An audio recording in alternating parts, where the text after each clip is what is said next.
Hi everyone, Brian Jones here again. I have a story to tell you about the crows, and I want to cover a few more points of what I'm doing here. It was probably, let's see, 10 years ago. What does that make it? I don't know, 8 to 10 years ago, I think. And it was a Friday afternoon. I was working in my backyard, and I was under a lot of pressure when I was still living up in Seattle. And I was out in the backyard doing some heavy lifting, and I started noticing a lot of crows squawking overhead on the power lines. And it just, I was really preoccupied, but it lasted long enough. All of a sudden, I looked up, and I would say there were probably about 40 crows, maybe more, and there were a lot of them, and the squawking, cawing, whatever you call it, they were going off, and I could tell there's something going on here. And I went out the back gate, and sure enough, what it was one of the crows, not on the wires. He was down in the alley, and he was hobbling down the alley, and the poor thing had a wing, I think it was his right wing, totally extended like that, and he was hobbling, and the thing was just dragging behind him, and it was really sad.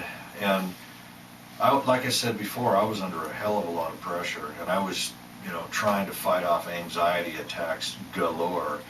And so I followed him. I'll tell you why I brought that up again, is that I immediately was concerned. And I looked up and I was like, wow, these guys are keeping track of their buddy down here. And with a whole lot of intensity. I mean, you could hear it in their voice. I mean, they were really serious about this. And I watched this crow hobbling down the alley, and the other ones were moving down with us on the wires up there, just squawking. And I just remember, like I said, I didn't have time for this thing to come upon me, but he went down about 2 or 3 yards, and he went into an open backyard.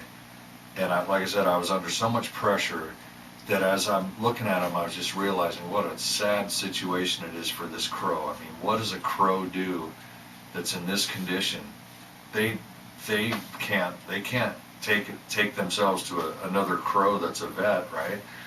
And so I had a deadline, and I just remember I was like, you know what, this time I'm turning my back and let someone else. I know there are people that live their whole life about animal rescue and everything, and I just had to turn away from it because I couldn't take it on.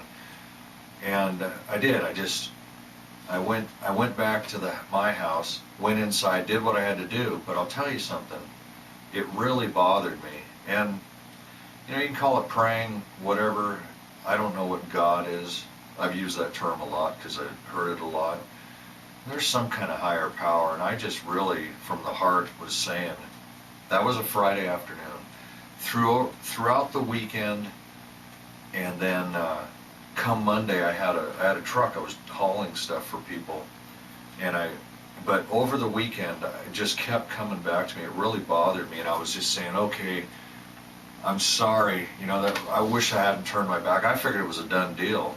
I mean, the crow was gone, but it really did bother me, because I thought to myself, I don't even know if I thought far enough ahead, like, they came to me, they called on me, and I didn't rise to the occasion. And so over the weekend, it really bothered me. I mentioned it talking to myself or whoever may be listening, and believe me, I don't think I'm talking to myself. Well, I do that too, but seriously, outside of that, what I'm doing with this animal stuff is only part of the spectrum of what I've developed starting in 1997. And I'll say a little bit more about that here during this video, but I'll try to focus on this story here. I just want to let you know how I really felt about it, because when it comes to my connection with the spirit energy or consciousness, I've noticed the focus is one thing, but when you have strong emotion about it, that's That's the juice. I know I'm not the one that came up with that idea, but now that I think about it, it's proved out over and over again. If you really feel strongly about something, anyway, sorry, the only reason I get distracted is because I've done so much research on things, pinpoint things that even right there in that last few sentences, I had about 10 more things I wanted to say. And one of them would be about the fact, and I'll finish it just so you know that there's a reason why I seem kind of scattered. You might go back a minute and realize that I dropped the G on a word. We all do that, if you notice. I mean, even professional speakers, we just do that. But guess what? In these sessions I do with spirits that aren't there that I can get messages through, they drop the G's, and the dang animals drop the G's when their thoughts and feelings morph into so-called words. So anyway, that's just one of the few things that distracted me there. But so anyway, that really kept bothering me. And Monday came around, I went out and did some heavy lifting with the truck, and I just remember, I don't even remember what I said, but I just kept putting that out there, like, I don't know if I called that crow back, that situation back, or I just was saying I really feel bad about it. I wish I hadn't turned my back on that situation. Anyway, so I went out and worked in a few locations around town up in Seattle. And I got back to my neighborhood, and I used to park about 2 blocks away from the house I lived in. And so I parked the truck down there, and guess who's out there? This is Monday, after the Friday that I first met these crows in this situation. And I saw the hobbling crow, I saw all the other ones on the wires, and I just said, all right, you guys, I figured I'd be able to walk back down there and find them, no problem. You just look up at the power lines, which were overhead in that neighborhood, and man, there were like dozens of them, right? And they're making noise. And so I had to go make 2 business calls. I had a lot to keep up with. And so I went home and I made 2 calls that I had to do. And then I remember I looked online and I wanted to look up bird thing to get some advice on what do I do. And it was Barbie's birdhouse on Vashon Island. And I called up, and I believe Barbie answered the phone. And she said, hey, I told her, I described the situation, and she said, yeah, you need to, the poor thing's suffering. It could get mauled by a cat. It could, and I don't even know if she went into the fact that all the other crows were just very high stress and alarmed. You could feel their energy, or at least I could, and hear their voices. They were very upset about this. They were keeping track of that one on the ground. They weren't going to turn. They were not going to abandon this crow, and that was obvious. And so Barbie told me that I needed to call pause, and there was one up north of Seattle in Linwood. And so I did. But anyway, so that was about 40 minutes, give or take, from the time I parked the truck and saw the crows 2 blocks down. I was going to walk back down there. I didn't know how harshly a crow might try pecking you and everything. And so I had like leather gloves on. But I came out of my room after getting off the phone with Barbie, and I see my cat, Kuda is his name, and he's the one that's in that round picture on this channel, the YouTube channel. He's still alive right now. He's about 17 or 18. He's in the house. He's getting a little bony, but he's still ticking. But anyway, I came out of my room, and in the living room, where the front entrance door was, that cat's eyes were huge. I came out, I looked at him like, what the hell's wrong with you? And he was just looking around like something was really messing with him. And I opened the front door, and guess who's right outside my door? Yep, Hobble Crow, the one with a broken wing. And the porch was elevated about, I'm guessing maybe 8 feet off the ground level. And when I came out, the crow was right on my porch. But then he was still afraid of me, I guess, because he hopped off and dropped down the 8 feet onto the grass. And I was like, I got to get this guy. And they were all right up there overhead squawking away. So I followed him down the sidewalk with gloves. I don't know if I had my gloves on yet. And he hobbled down. He was afraid, He didn't sit still or anything. And So I followed him down the street, 2, 3 doors, and he went across the street, and he went down this walkway, got right alongside one of my neighbor's houses, and he just stopped. You could see he was like, I can't go anymore, right? And I just remember you could feel it. He just relaxed, and I picked him up, and I was trying to be careful of that wing, and I laid him on his back, and I still remember he just laid there looking at me with his light blue eyes, I think they were. I was looking right at him, and I was just thinking, man, I wish I had money, because I'd take this guy to a veterinarian right now rather than call pause, because Barbie did say if they couldn't help the thing out, they were going to euthanize him.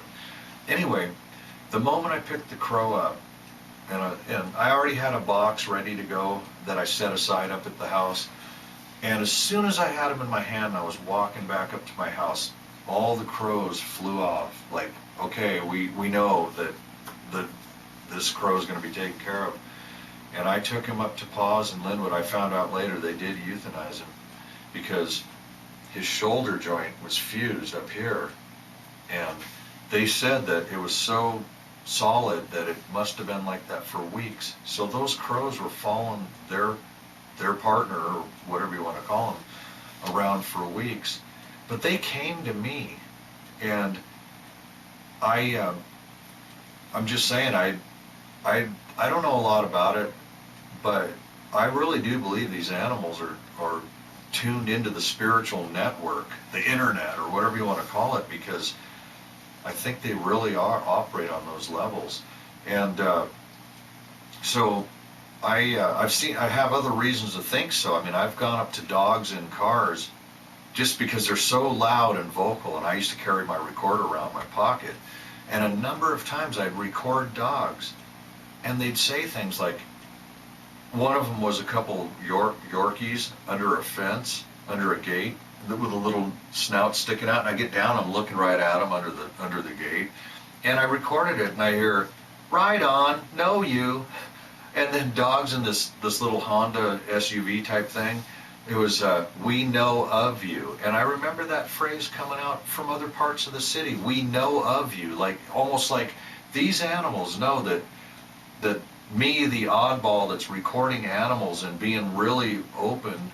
I mean, maybe too open. I don't think so. I mean, it's just, I am a little different. And so, that's what I'm saying. I think they're connected into that collective mind, and they're aware. There are a lot of other things like that. It wasn't a few weeks ago, well, a couple months ago now, I guess, I was coming home from having, and I don't know if this matters or not, it very well may be. I had a kind of a heated moment with my mom, who's, she's 83 right now, and she's got some health problems, and I just remember, we have these dynamics with our parents to one degree or another, and I just remember it was kind of a hot moment, and I said something, and I left there, and I was thinking to myself, oh, was that right what I said? And I was really questioning from a deep level, and the reason I'm bringing this up is because I think what I'm going to tell you in a second was tied to that. It was almost like a sign, like, yeah, and I'll tell you what I think it means, or what I would like it to mean to me. So I thought to myself, yeah, I made a point with her, and she didn't see it, my mom now, but I thought about it, I was like, yeah, no, that is a truth. And I think later, I talked with her about it, and we had a resolution that was really rare, I think, on one little pinpoint of point of view. And but when I was driving home from that, I went down this road that's in this part of the world, and there's no shoulder. It's one lane each way. It's 35 miles an hour. It's really scenic. It's super cool. It goes through a valley. There are people that have acres right there on one side, green, mowed. That must be a lot of work. But one guy's got an old, I don't know what year vintage it would be, 1910, I'm totally guessing, a restored biplane, just super cool museum piece. This guy flies it right out of his field. I mean, it's, anyway, that's a side note kind of. But I'm going down that road. It's called Stringtown Road, and I even heard a story of why they call it that. I'll have to verify that, because it's pretty amusing. But so I'm driving down this road. It's kind of windy and no room to spare. And right on the middle line, you know, the I don't know if you'd call it a dotted line. Anyway, I just figured somebody had left like a big brown garbage bag, not garbage bag, but a grocery bag, right on the center line, because I'm buzzing up on it, and you know, I'm thinking like a computer as everything's going, and when I first saw it, I was like, what is that? And it didn't move, so I figured it was an inanimate object, and it was kind of brown, like a paper grocery bag, a big one. You know, they kind of square off when you sit them there. And I come right up on it, and it's a big old brown owl. And I slow down quick when I realize it's got wings and feathers and things. And I went by him. I was slowing down. I was still going about 10, 15 miles an hour when I passed him. But he didn't flinch. He didn't move. He just, as I drove by, I'm looking right at him. He's looking right at me. And I don't know if that was a sign for me, but, you know, they sometimes say owls kind of signify wisdom. And earlier that night I had that thing going with my mom, which kind of stood out. So I don't know if that was some kind of reminder, like, yeah, you did the right thing, and you did kind of, because my mom kind of agreed with my view on that a little bit later. But, you know, animals, another thing, when I lived in Seattle, and I just thought about this right now in a different way, there was something to this, because it got my attention, and I still have a picture of it somewhere. Is I had this old 84 Subaru wagon, kind of a square body style, light brown, and I stopped into that house for lunch for about 40 minutes. When I came out, there was bird crap on every panel of the car. I mean, like you know, like those paintball guns. I don't know, like somebody was aiming at it. Like every panel, even the sides. Now get this. Even the sides, high, low, like per panel, door, rear quarter panel, fender, multiple splats. And I didn't think about this till right now. I could see one thing, the roof and the hood, you know, top surfaces, their power lines up above. Yeah, they could just sit there and go, oh, you know, no big deal. But the side, to hit the panels on the side, I could just imagine that must have been quite a scene. And I think it was probably crows.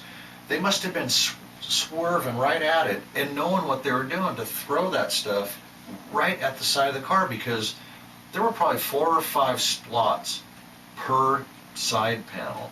Tailgate, you know, hatch on the back of this wagon, the quarters, all 4 doors, every single panel. Now tell me that's a coincidence. And here's the thing. That was a really long block. Power lines the same, all the way down, parking bumper to bumper on that whole side. You're lucky if you get a spot. Not one other car had anything on it that you would notice, maybe 1 or 2, right? But like I said, I do have a picture to back that story up. So I just wanted to say that this is, you know, I've probably missed a whole lot of signs that come my way. But I think what I'm going to do here in the next few days is I'm going to watch some videos of animal communicators, you know, people that are out there that claim to have this really developed ability, maybe with clientele and all that. I've written so many of those people because I really wanted to kind of touch base with them and see what they thought about my approach. And I'm telling you, to date, not one of them ever even got back to me. That's still going on, but you know, it's not just you know, you could think that, like, you know, they don't want any competition or whatever the deal is, but that's kind of how it is. And I know something's going to shift, I think, on that, but I'm going to study what they say and see if I can learn anything from them that might fill it in, because I did watch I did get a couple ideas early on, and I tried some of these techniques that I heard. So maybe, but the thing about the crows, I just wanted to tell you that story because I hit a few points that go along the lines of maybe things that you've experienced too. I mean, like I said, you know, there are a lot of people out there talking about, I don't know if they still use this term, the law of attraction. In other words, we all have like a really powerful good day where everything goes smooth, and other days where it's real the opposite. And And I mean, I know that I certainly have seen that pendulum swing a bit. So if there are things I can learn on how to do it, I want to, and I know other people do too. So, uh, but that law of attraction thing, I know that a lot of those people say that when you're really the word manifest, like use your mind to create circumstances in your life. Supposedly we're doing it all the time, and I think it's probably true to a high degree. I mean, and maybe there's a lot of random stuff, but might as well aim that thing, right? And but a lot of these people have said, yeah, the big charge, the big power for that is the emotion. If you want like a BMW or something, you've got to get your feelings really strong about it. So that's that. I think that's a real true thing, and I'm working on that as well. Uh, anyway, there's a lot more to, like I said, that I'm doing that is outside of just the animal communication thing. But I, I'm putting these videos together right now in case anybody finds them interesting. That there'll be some sitting here. But I realize a lot of people can't hear what I hear. I know that the last video I did yesterday was about the fox. Now, those are not that super easy to hear, but hopefully if somebody goes in there and is dedicated enough to actually go listen to the MP3s that are linked below that video and listen, that'd be your best shot. Maybe they can hear them better off the, let's see, well actually, yeah, that's when I broke it down. Well, I guess that's about it for this. This one went a lot longer than I thought, but I did cover a few things that I'm going to elaborate on later. I just want you to know that right now, after 23 plus years, things are starting to come to me. I'm starting to look back in time at my experiences, and they're starting to really take on meaning to me, and it's all added up. So I better quit talking so much here, and I'll be back with something else, probably a little more concise next time. All right, thanks for listening, and look forward to the next time.